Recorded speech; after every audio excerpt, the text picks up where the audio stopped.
अल्लाह तबारक व ताला ने इस आयत करीमा के अंदर मुसलमानों को ये बताया, ये धन, ये दौलत, धन, ये माल, ये सर्वत, ये सब कुछ अल्लाह तबारक व ताला की दी हुई है। इसलिए तुम अल्लाह के रास्ते में उसी की दी हुई चीज को तुम खर्च करो। और साथ ही साथ वक्त की अहमियत की तरफ इशारा किया। मौत आने से पहले पहले आज हम और आप वक्त की कदर नहीं करते। इसी से अगर मुलाकात करने का वक्त देते हैं 3 बजे, हम पहुंचते हैं 4 बजे। ऐसा नहीं होना चाहिए।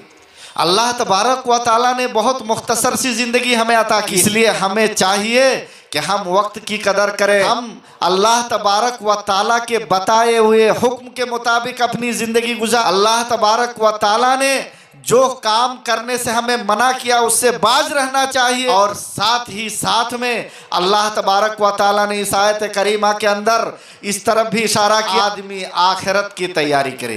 क्यों? इसलिए कि जब मौत आएगी तो वो ये तमन्ना करेगा कि थोड़ी सी मोहलत हमें दे दीजिए, लेकिन उस वक्त आपको कोई मोहलत नहीं दी जाए। ये जरूरी है कि आप अल्लाह के रास्ते में खर्चा करें और अपनी आखिरत की तैयारी शुरू कर दें। मैं और एक आयत आपके सामने पढ़ूंगा, उसकी भी तशरीह करूंगा, मैं अपनी बातों को ख़त्म करूंगा। अब जिन लोगों को अल्लाह तबारक व ताला ने धन और दौलत से नवाजा है, लेकिन वो अल्लाह के रास्ते में खर्च नहीं करते, धन दौलत को अल्लाह के रास्ते में खर्च नहीं करते। वल्लज़ीना यकनिज़ूना ज़हब वल फिद्दा वला युनफ़िक़ूनहा फ़ी सबीलिल्लाह फ़बश्शिरहुम बिअज़ाबिन अलीम। जो लोग अल्लाह के रास्ते में अपने सोना चांदी को जमा खर्च नहीं करते और वो उसको जमा करके रखते, तो उसको दर्दनाक अजाब के बारे में बता दीजिए। तो अगर हम अल्लाह के रास्ते में खर्च नहीं करेंगे तो फिर हमें दर्दनाक अजाब में जाके जलना पड़ेगा और वहाँ पे हमें रहना पड़ेगा। और यह चीज़ आदमी को बहुत ही ज़्यादा खसारा पहुँचाने वाली है। इस चीज़ को आदमी बर्दाश्त कर ही नहीं सकता है। उसके बारे में आता है कि जब अल्लाह तबारक व ताला की तरफ से क़यामत के दिन जन्नती को जन्नत में और जहन्नमी को जहन्नम में डाल दिया जाएगा, तो जहन्नमियों के बारे में आया है कि वला यमूतु फ़ीहा वला यहया। अम्मा पारा के अंदर ही है कि वो आदमी जहन्नम में रहने की वजह से वो ना मरेगा ना वो जिंदा हो पाएगा। यानी उसकी हालत ऐसी हालत हो जाएगी कि ना वो जिंदा होने के ही काबिल रहेगा और ना उसको दोबारा मौत आएगी।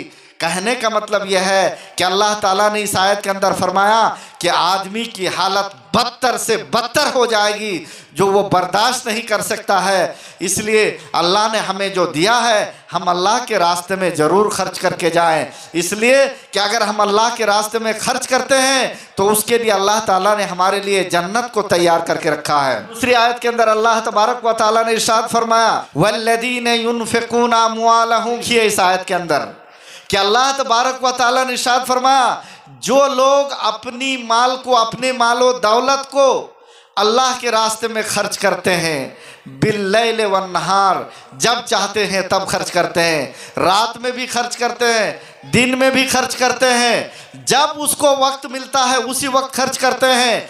पहली आयत के अंदर अल्लाह ने फरमाया कि जो कुछ मैंने तुमको दिया है उसमें से खर्च करो। इस आयत के अंदर अल्लाह ने मालो दौलत को इंसान की तरफ निस्बत कर दिया कि आदमी अगर अपनी मालो दौलत को, जिसको वो अपनी समझ रहा है, हम और आप जो भी कमाते हैं उसको हम अपनी दौलत समझ रहे हैं, तो उसके बारे में अल्लाह ताला ने फरमाया कि अगर वो दिनों रात जब चाहता है तब खर्च करता है, सिर्रन व अलानिया, जाहिरी तौर पर अल्लाह ताला को राज़ी करने के लिए खर्च करते हैं, चुपके से भी अगर वो अल्लाह के रास्ते में खर्च करते हैं और उसमें भी अल्लाह तबारक व ताला को राज़ी करने का मकसद होता है, तो उसके बारे में अल्लाह ताला ने फरमाया कि फलहुम अजरुहुम इंद रब्बिहिम। ऐसे लोगों के लिए अल्लाह तबारक व ताला के पास ही उसका अजर है, उसका बदला है। और हम और आप जानते हैं कुरान और हदीस के अंदर अगर हमने एक नेकी किया तो उसको अल्लाह तबारक व ताला 100 से लेके 700 गुना तक उसको बढ़ा देता है। हमें मालूम है कि अगर हम एक नेकी का काम करके जाते हैं तो अल्लाह ताला उसको 100 से लेके 700 तक बढ़ाता है। दूसरी रिवायत के अंदर इससे ज़्यादा के बारे में कहा गया, यानी गोया के अगर हम अल्लाह के रास्ते में 1 रुपया भी खर्च करते हैं तो अल्लाह तबारक व तआला उस 1 रुपये को बढ़ाते बढ़ाते कम से कम 700 रुपये तक पहुँचाता है। तो इस तरह से अगर हम 100 रुपया खर्च करेंगे तो उसको आप 700 से गुना दे लें, कितना होगा। तो इसी के बारे में अल्लाह ने फरमाया कि अगर कोई अल्लाह के रास्ते में खर्च करता है तो उसका अज्र अल्लाह तबारक व तआला के पास ही है। फला खौफुन अलैहिम वला हुम यहज़नून। और यह इस किस्म के आदमी होंगे जो कभी किसी खौफ में नहीं होंगे और वो गमगीन भी नहीं होंगे।